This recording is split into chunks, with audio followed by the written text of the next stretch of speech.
Bringing people and communities together on seclosounds.org. Your listening station.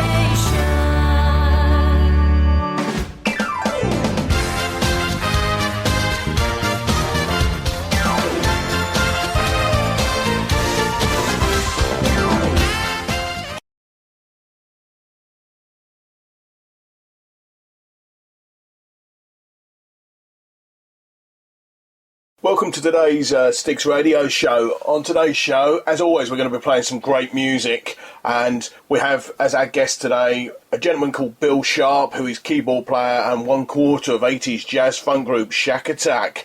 This interview was recorded a few weeks ago as Shakatak on their yearly pilgrimage to Japan, where they play live every year, which Bill will explain in the interview in a few minutes. But before that, let's play one of their tracks from 1981. This is Easier Said Than Done.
Today on the Sticks Radio Show, I have as my guest Bill Sharpe, founder member of the 80s English jazz funk group Shakatak. Good morning, Bill. How are you doing? Not too bad, thank you, Terry. Good. Not too bad. Pleased to hear. I found it unbelievable. You've been going for 33 years. Yes, I know. Me too. I don't think when we started off back in 1980 that we had an idea that we'd still be touring the world and making records and doing what we're doing. So, to be honest, I think we all feel pretty lucky we're still doing it. Yeah, and it's the same lineup that it was in 1981, wasn't it? When pretty much, yeah. I mean, our original guitarist Keith sadly stopped playing with us in the late 80s because he got a kind of nerve virus thing which affected his playing. So since then, we took a few years off the road and we decided to go back on the road. So there's 4 original members, plus we take another guitarist and a backing vocalist with us for live shows. So, but it's pretty much the original lineup. Because it's George, yourself... George bass player, Jill our singer, and Roger our drummer. Yeah, it's amazing. I mean, you must be one of the longest lineups, continuous sort of lineups ever. I think, yeah, it's quite a lot. I mean, you do see sort of a fair few bands touring who've got 1 or 2 original members. But I think, yeah, I mean, ours is sort of more unique. I mean, I'm sure there are a few other bands that are similar thing. But, yeah, it's kind of great that we all still get on together. Yeah, it must be sort of a test of sort of your friendships as well as sort of your musicality as such, as well. Well, I think, we were kind of friends before we became successful. We've been playing in different bands and sort of knew each other in different ways. So, and we were a little bit older as well. We weren't sort of teenagers when the success started. So we were all pretty grounded, really, and there wasn't any particular massive ego, which often causes problems with sort of touring and stuff like that. So, and basically, because we know each other pretty well, if anybody gets slightly out of line, then Jill usually very honest. So Jill's the boss, is she? Sometimes. Perhaps I should be talking to her now. After a couple of tequilas. Oh, yes. I must admit, I had the pleasure of seeing you last year at the Stables, where I know you're playing this year. We'll talk about. Right, yeah. We'll talk about that later. For the people who don't know Shakatak, tell us a little bit about sort of how Shakatak came about and how you got the name, etc. Well, we kind of came out of 2 different bands, really. I mean, myself, Roger and Keith, we were playing in a jazz rock band and a bass player called Trevor Horn, who went on to be quite a successful producer. 4 of us, we had a band called Tracks, which played in the kind of mid to late 70s. We were playing covers of stuff by Herbie Hancock, Chick Corea, and people like that. And then I started to write some original material for the band, and I'd also been working with a few other bands. And at the same time, Roger was playing with Trevor, actually. They were playing in a place called the Cat's Whiskers in Streatham with a band, I think it was called Northern Lights, a guy called Nicky North. And they were basically, it was like in a big Mecca ballroom, and they were playing kind of current music and stuff. And Jill and Nigel Wright, who became our producer, were playing in that band. And so Roger was kind of the pivotal person in the meeting, and Nigel heard a few of my tunes and liked them and said, how do you fancy going in the studio to record some stuff? And so I sort of thought, he had an idea of doing instrumental jazz funk stuff, because that was kind of going on in the early 80s. So we went into the studio and recorded 3 tracks.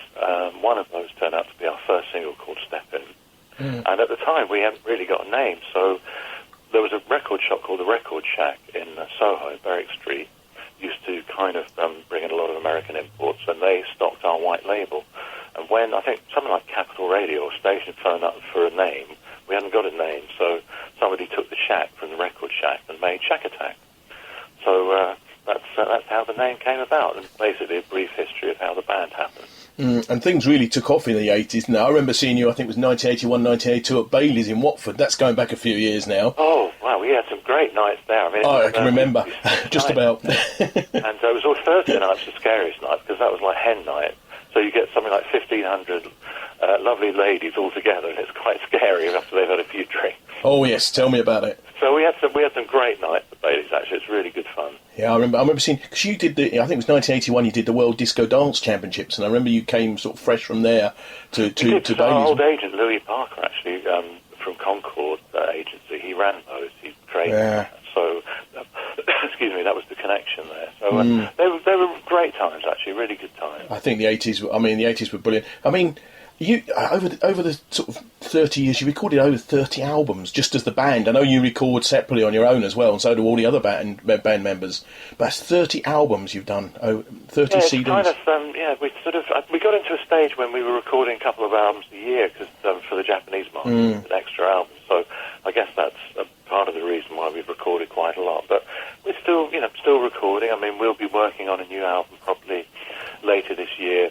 perhaps to be released next year. So we have quite a good arrangement with JVC in Japan, which keeps the whole thing going and enables us to record new stuff. Because it's nice playing the old hits, but it's also nice to play new material as well. And people know we're actually still recording. So this album you're going to be recording later on in the year or early next year is new stuff? It'll all be new stuff, yeah. Okay. So we did an album. We went in the studio just for 3 or 4 days, end of last year actually. We did an acoustic album. The 4 of us, piano, bass, drums and vocal, and we did a sort of acoustic versions of our well-known tunes, which that came out this year. But the next album will be all sort of new material, new studio album. Yeah, I got the album last week. I downloaded it from the famous website. It's called Once Upon a Time. I listened to it. It's amazing.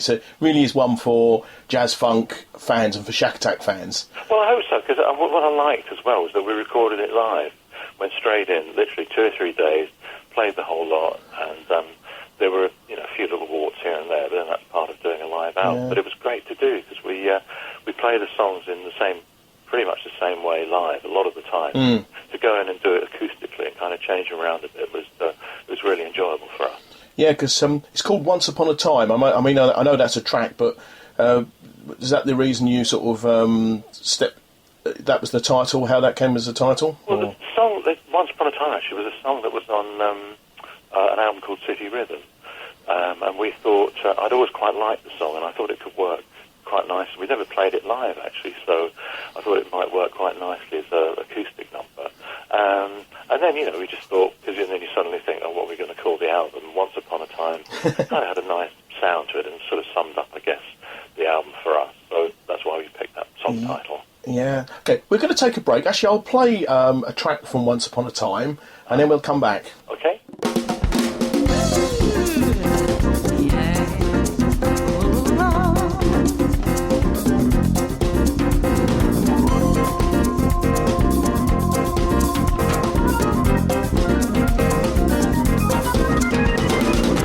Talking, laughing down on the street. Happy fingers snapping down on the street. Shouting, talking, laughing down on the street.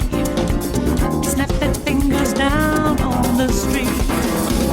Tonight's the night we've waited for. Time to sing and dance like never before. The streets are alive with such a carnival air. On the dancing party everywhere. You and I, we're happy to be just a part of this crazy scene. Shouting, talking, laughing down on the street. Watch the happy people dancing down on the street. Shouting, talking, laughing down on the street.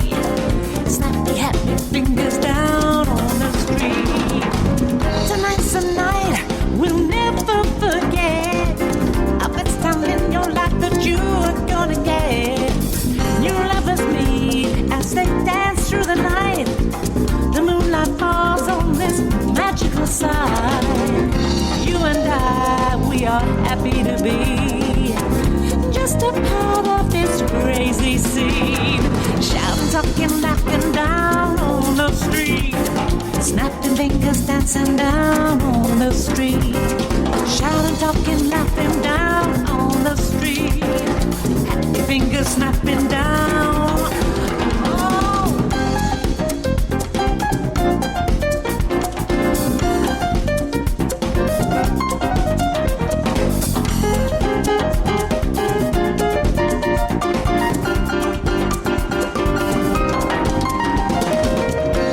You and I, we're happy to be